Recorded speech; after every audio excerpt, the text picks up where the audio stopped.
আমার বয়স যে বছর ২১ পূর্ণ হলো, ভোট দিলাম।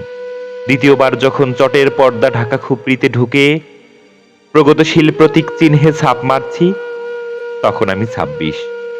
২৯ বছর বয়সেও বিশ্বের নিঃস্বতম গণতন্ত্র রক্ষার জন্য আমার প্রাণ আকুল হয়ে উঠেছিল।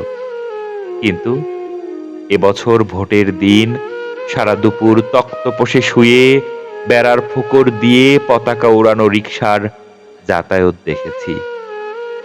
ভোট দিতে যাইনি। না, আমি ভোট বয়কট করিনি।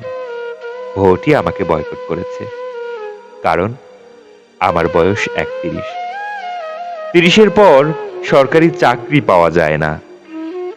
যে সরকার আমাকে চাকরি দেবে না, সেই সরকার গঠনের জন্য গায়ে আমার পুলক লাগে, চোখে ঘনায় ঘোর। এরকম আশা করা যায় না। বিশেষ বিশেষ ক্ষেত্রে অবশ্য বয়স ৫ বছর শিথিলযোগ্য।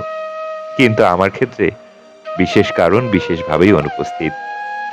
অগত্যা সরকারি চাকরি পাবার একটাই উপায় আছে, সার্টিফিকেট জাল করে বয়স কমিয়ে ফেলা।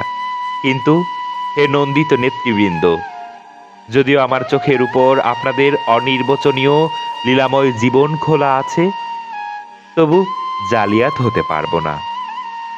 আমার বাবা সৎ ছিলেন।